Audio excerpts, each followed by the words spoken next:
Quick video again to introduce tonight's objective. Thursday 12th of May. This is going to be our objective, and that. So as discussed on Tuesday, the idea is to learn where and when to win the ball. Where and when. It's very important. This is to avoid oppositions. This is to avoid just always having to end up winning the ball from a long ball.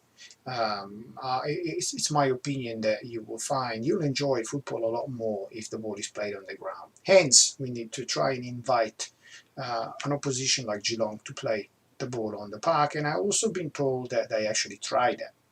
So be it. So because they tried it, let's see what we can do from now on, rather than just improvising.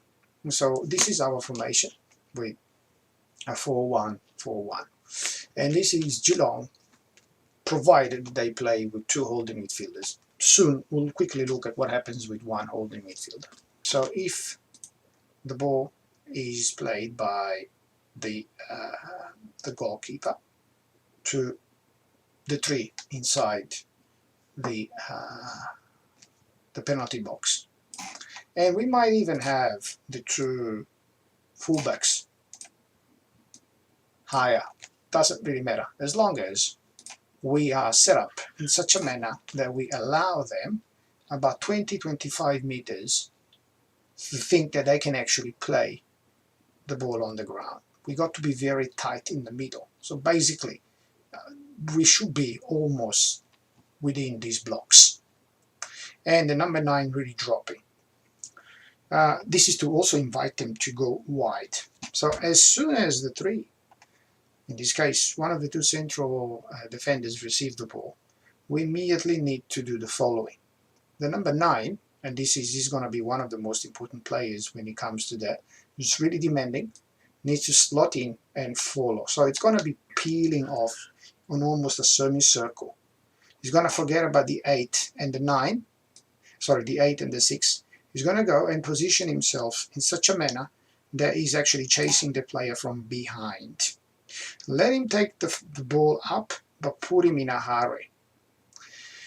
So that's should prevent him from having the idea to switch immediately because there's a player coming, or give it back to the keeper, or play a square ball across the park and start switching the ball to the other side of the park, which is something that we call giro palla, but we'll discuss it another day. So if our number 9 makes that movement, it's a good start. So as soon as the ball again is played to inside the box or even outside, it doesn't matter.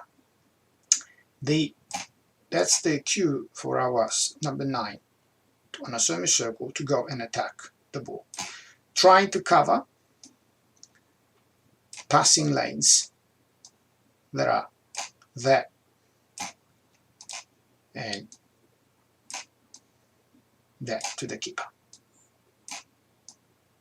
Okay. Now, when that happens, then it becomes actually quite straightforward. The number 11 goes on to the number 2. The number 5 obviously checks what's happening with number 7, who might be slotting in to receive the ball. It's very important that the 5 steps up and marks the number. Their number 9 should be already marked by one of the two central defenders, possibly because we're slotting across.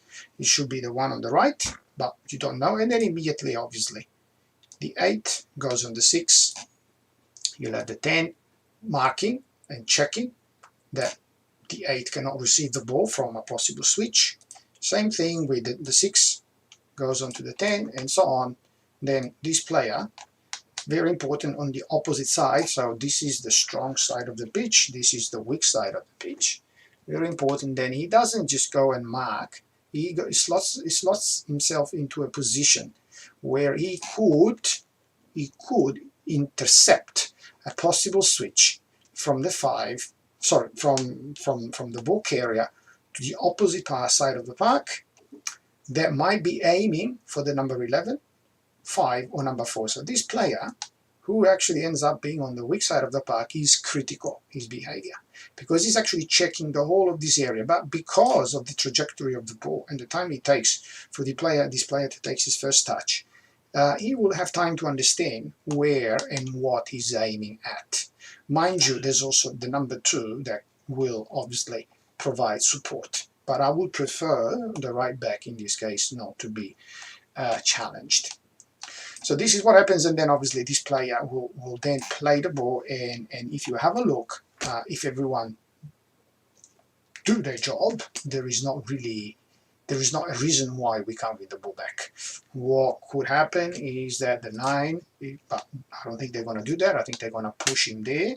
Obviously, if we as we've learned last week, if our number 9 is too slow, it might be a cue for a long ball, and then obviously this means that these players will need to drop. The whole team will have to drop. So yes, we'll go and start challenging.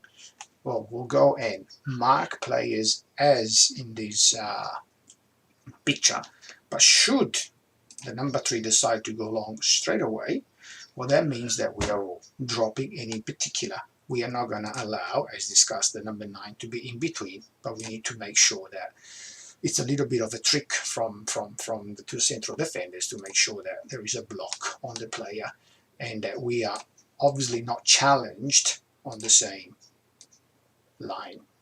Okay, so if there's a long ball coming, that goes back to what we've worked on this week. We drop, and then we play. Okay, we win the ball, and then because the whole squad is dropping, again, that means that we are ready, that we got enough players there to then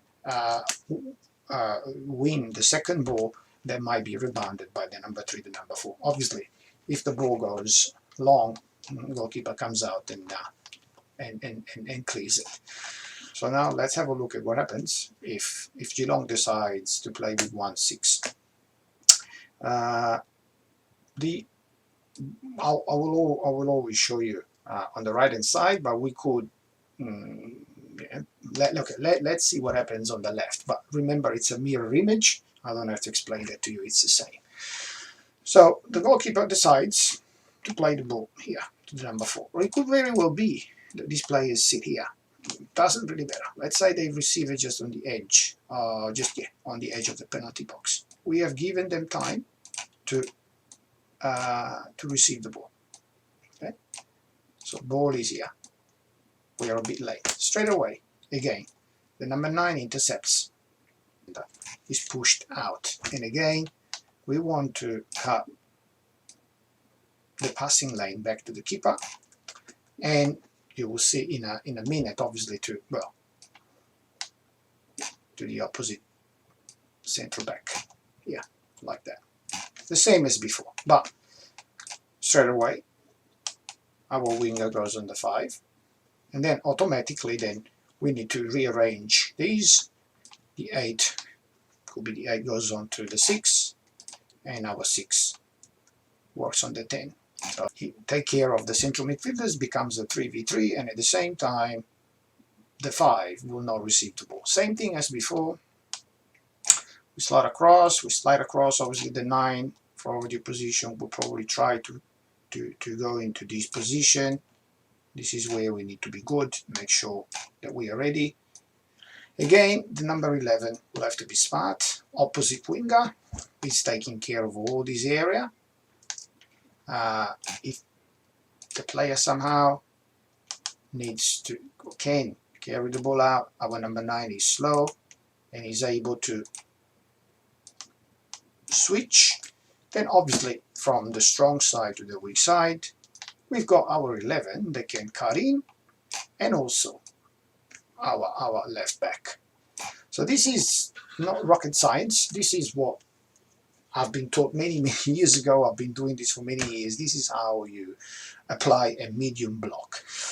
Last thing that I have to tell you before I let you go is that the ball, we are wanting to win the ball Interested, we can't go ultra offensive. I don't want to win the ball here in this side on this side of the park, but here I'm interested in winning the ball here. Same thing as before. I didn't show you, I didn't highlight it, but this is where I want to win the ball.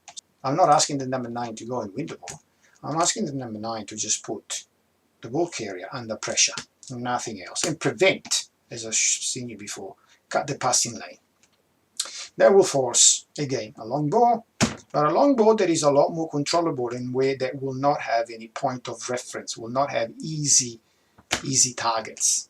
And I can assure you that at this level, 9 times out of 10, you'll win the ball back. So anyway, I'll let you go.